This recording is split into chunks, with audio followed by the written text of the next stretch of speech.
نحن نسمع بالأعاصير كثيرا. نعم.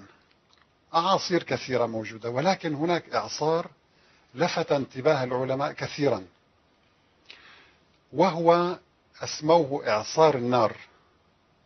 هكذا وجدوا هذه التسمية لهذا الإعصار. سموه إعصار النار، وهو إعصار من النار يعتبر الأكثر تدميرا بين أنواع الأعاصير، يحرق كل شيء يصادفه في طريقه. سبحان الله.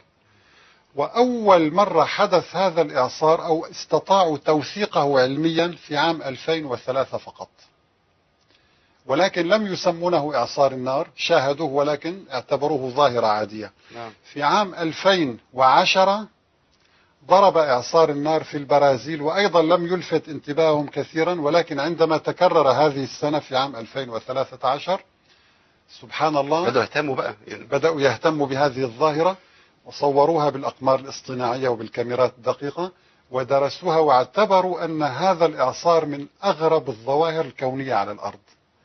دعنا نشاهد قبل أن نكمل الاستكمال. نشوف الفيديو رقم 5. نعم، مع الصوت أيضا، لأن صوته مرعب أيضا. أستاذ أيمن.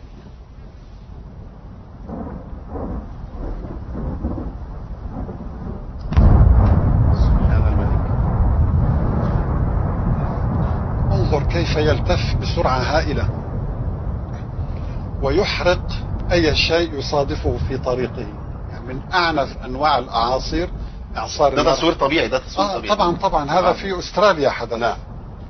منذ أشهر قليلة فقط يعني. نعم. سبحان الملك. نعم. سبحان الله. انظر إلى هذه الدوامة التي في مركزها في قلبها النار وحولها الإعصار. نعم. القرآن وثق هذه الظاهرة علميا قبل 14 قرنا في قوله تعالى عن البستان أو الجنة. نعم. التي آتاها الله لذلك الإنسان الذي منع زكاة ماله. ماذا قال عن هذه الجنة أو البستان؟ فأصابها إعصار فيه نار فاحترقت. تمام.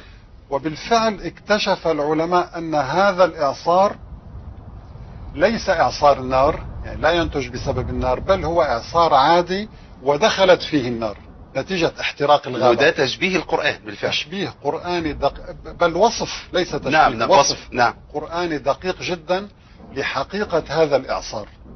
فأصابها إعصار فيه نار فاحترق. لكن مش الإعصار هو النار. لا ده إعصار فيه. نعم. فالقرآن أدق علميا، يعني حتى من الناحية العلمية أدق من المصطلح العلمي المستخدم حاليا إعصار النار. سبحان الملك. سبحان الله. لذلك يعني الله تبارك وتعالى عندما وضع هذه الآية في القرآن، نعم، حتى استخدم حرف الفاء. يعني انظر يقول لك فيه. أيوة، إعصار فيه نار. فأصابها إعصار فيه نار.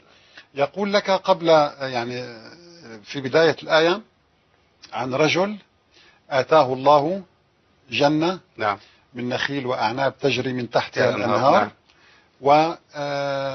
وأصابه الكبر. نعم. لم يقل فأصابه وأصابه الكبر. نعم. الواو هنا تستخدم لماذا؟ للتراخي. تمام. لأن الكبر لا يصيب الإنسان فجأة. نعم. يتطلب سنوات حتى نعم. يشيخ.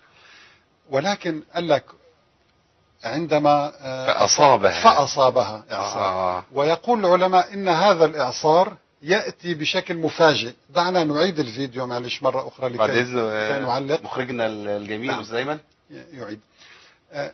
فأصابها، الفاء هنا الفاء للسرعة، لأنه يقول العلماء يأتي بسرعة ويحرق بسرعة أيضا. نعم. يعني لذلك قال لك فاحترقت. نعم. أيضا حرف الفاء هنا، انظر، حتى إن هذا الإعصار يستطيع أن يحرق مزرعة أو بستان طوله 5 كيلومتر خلال 10 دقائق. سبحان الملك. تصور مزرعة 5 يعني سريع جدا، يعني انتشاره سريع جدا. يعني تصور يمشي بسرعة 30 كيلومتر. حتى احترقت فيه الفاء. فيه سرعة أيضا. أيوة. نعم. السرعة والمباغتة. نعم. سبحان الله. سبحان الملك. وهذا الإعصار لا يقع في الصحراء، لا يصيب إلا الغابات. سبحان الملك. كما وصف القرآن، ماذا قال؟ جنة. نعم. أيوة. نعم. انظر، يعني وصف إنسان له جنة تجري من تحتها الأنهار وله فيها من كل الثمرات. نعم. فأصابها إعصار. انظر سبحان الله. يعني النبي عليه الصلاة والسلام عليه يعني الصلاة دعنا نتوقف قليلا يعني كان يعيش في صحراء نعم. ولم يرى في حياته هذا النوع من الأعاصير. كان من الممكن لو كان بشرا لقال فأصابتها النار، نعم. أو لو كان كلام بشر لو كان كلام بشر، نعم. نعم. أو لقال فأصابها إعصار من النار. نعم. لم يقل فيه نار. نعم. انظر الدقة. نعم. من الذي أخبره عليه الصلاة والسلام بوجود إعصار من هذا النوع؟ الله.